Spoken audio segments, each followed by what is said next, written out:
Good afternoon. Welcome to the Midday Mull for Thursday, the 4th of February.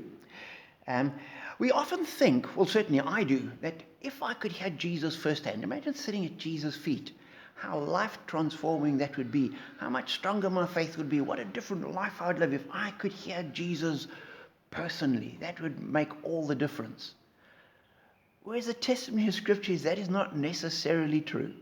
So, Mark chapter 7, beginning at the first verse, we read, the Pharisees and some of the teachers of the law who'd come from Jerusalem gathered around Jesus.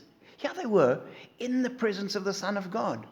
They gathered around him to listen to him. They were able to engage with him, to ask questions. They could see what was going on. They could see what he was doing. They could see the lives of people transformed, the testimony of the people that had been healed.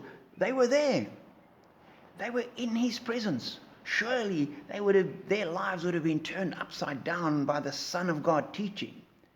However, continues, they gathered around Jesus and saw some of his disciples eating food with hands that were defiled, that is, unwashed.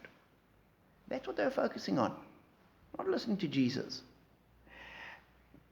Mark continues explaining that a little bit, and then in verse 5 he says, so the Pharisees and teachers of the law asked Jesus, why don't your disciples live according to the tradition of the elders instead of eating their food with defiled hands?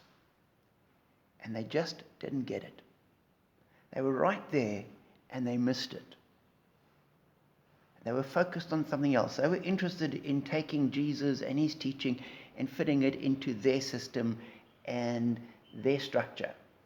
They weren't wanting to take their structure and shape it according to the teaching of Jesus. And so 2,000 years later, we can read an English translation of the record of a testimony of an apostle who was testifying to what Jesus said. And so we're a number of steps removed from Jesus himself. And yet God can still speak to us through this. And it doesn't matter, in a sense, what we're listening to. It matters how we're listening. The disciples would listen to Jesus and hear and be changed by it. The Pharisees listened to Jesus and were completely unmoved.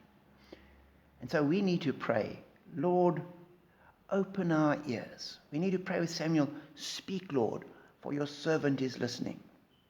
And we must know that God has given us his word, and his word is alive and active, and he speaks to us in and through his word day by day.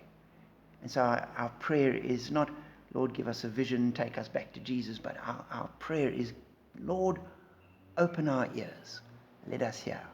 So be encouraged that God does speak to us, that God will speak to you in his word in some way. And let us just pray together, Lord, let us hear. And once we've heard, shape our lives according to that. Know this, live it, and be blessed.